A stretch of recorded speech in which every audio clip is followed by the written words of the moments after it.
Few desserts are more comforting than a freshly baked fruit pie. A delicious fruit filling covered top and bottom with a buttery, flaky pastry. Oh, who could resist? When it comes to making a fruit pie, it really does start with the pie pastry. I start with 2½ cups of all-purpose flour, a tablespoon of sugar, and a teaspoon of salt.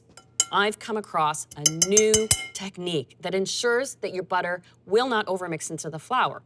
What I do is I first add 3 tablespoons of vegetable oil.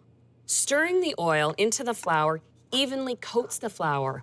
So now the flour is insulated and protected and won't absorb all the butter. You can actually pull your butter from the fridge a good 15 minutes before you're going to work it in.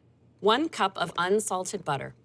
Slightly softened butter actually works in faster, ensuring that flakiness and tenderness in your crust. I like to use a pastry cutter. It's got these simple lines here that evenly work the butter into the flour. So I like to give the pastry cutter a little twist as I'm cutting in the butter, and I'll work the butter in until you see evenly sized pieces, but you should still be able to see the butter.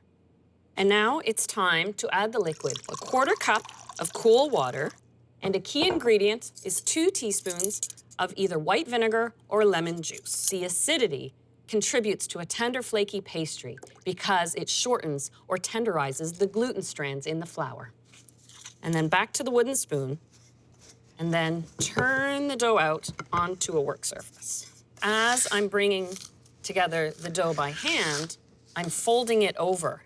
That builds in layers and flakiness.